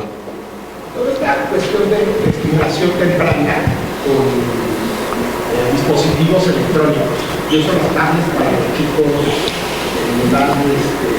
prácticamente maternal. Todo eso pone a los chicos como un riesgo si se prioriza eso respecto a esto que decías de la familia involucrada y la necesidad de atención.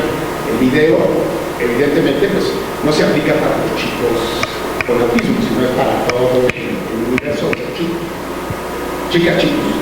Pero ¿hay algún estudio que critique esta estimulación temprana, el incremento de los casos de autismo?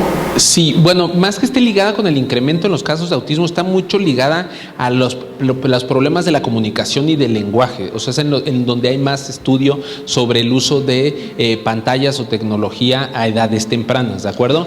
Creo que entenderemos, y no me dejarán mentir, que va a depender mucho cómo se use, ¿no? O sea, no solamente es el uso.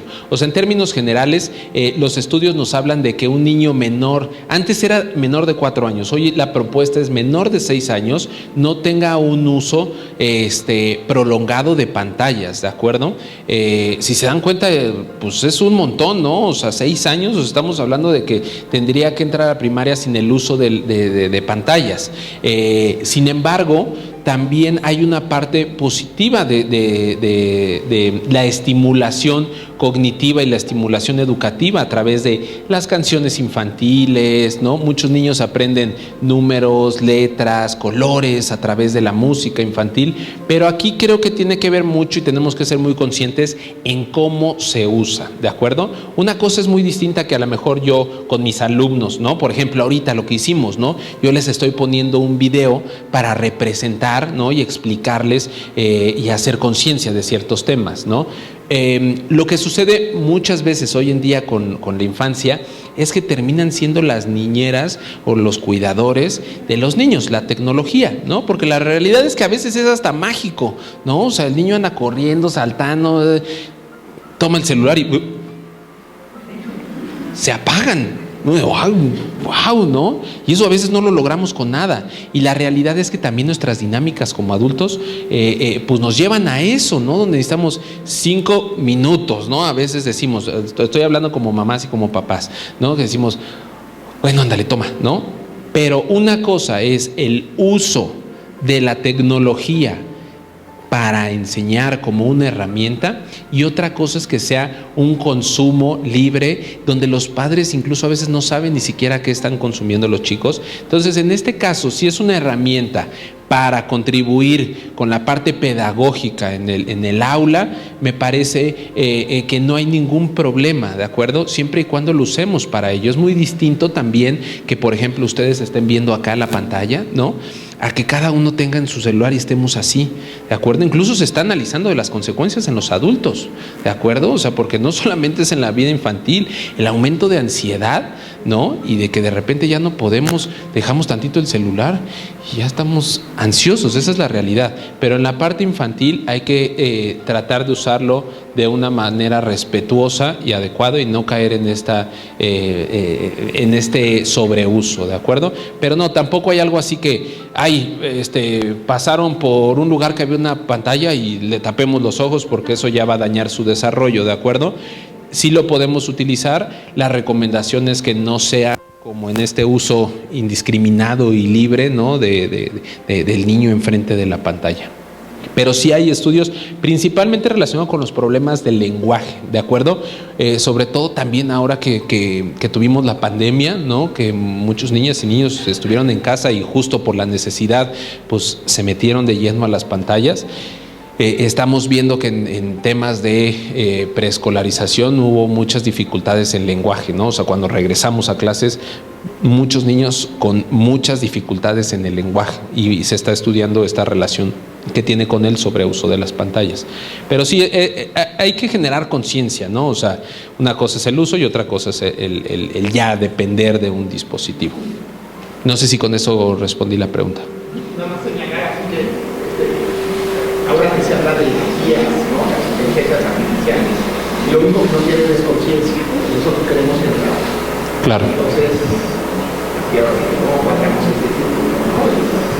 Claro. Es difícil, sobre todo en estos temas de educación, es fundamental que tú eres especialista, nosotros somos también especialistas en un chico, recrear eso y volver otra vez sobre la conciencia. Y la conciencia no es otra cosa que los chicos tienen que estar con sus madres, sus padres, en un mundo cada vez más desintegrado.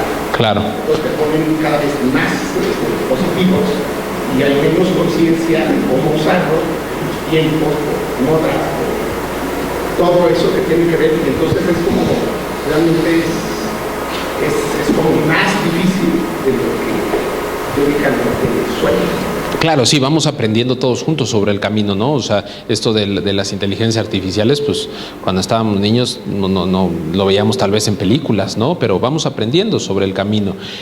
Por supuesto que las herramientas hay que también enseñarlas a los chicos, ¿no? O sea, también una persona, por ejemplo, que nunca estuvo en contacto con pantallas, llegando a la universidad sin saber utilizar la tecnología, está en desventaja en ciertas cuestiones. Pero hay que enseñarlo como una herramienta, ¿de acuerdo? O sea, me parece que esa es la clave, utilizar toda la tecnología como una herramienta, no como una dependencia y un sobreuso, ¿de acuerdo? Y no se trata de excluir, nada más te quiero preguntar que es lo mismo. Por favor. La parte esta de los procesos de escritura con chicos autistas se pueden lograr casi con buena eficiencia con ellos que hay en cuestión de la lectoescritura. Claro. Sí, los procesos de lectoescritura muchas veces, o sea, se logran sin mayor problema, ¿de acuerdo? Incluso hay niños que incluso desarrollan la lectoescritura antes que niños sin diagnóstico, ¿de acuerdo? Sin embargo, esta cuestión que les decía de si hay discapacidad intelectual, por supuesto que eso va a limitar ciertos aprendizajes, dentro de ellos el proceso de lectoescritura. Pero yo te diría que está vinculado con la discapacidad intelectual que pueda o no estar en el autismo, más que con el autismo, ¿de acuerdo?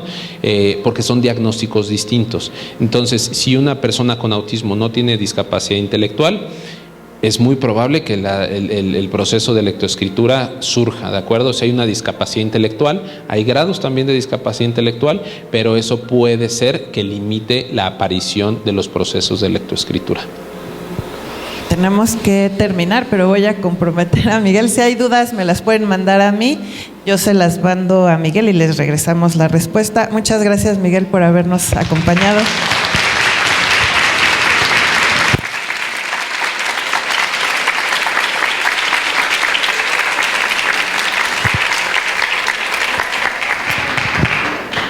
De igual forma, aquí están nuestras redes sociales. Si quieren seguirnos, difundimos información. Ese es el contacto de la clínica, por si en algún momento tienen alguna duda, alguna referencia sobre alguna bibliografía, algo en específico que así deseen. Estamos muy comprometidos con la difusión, entonces pues estamos a sus órdenes por cualquier duda o comentario. Les agradezco mucho su atención y bueno, pues tal vez nos veamos pronto en otro espacio por acá. Muchas gracias.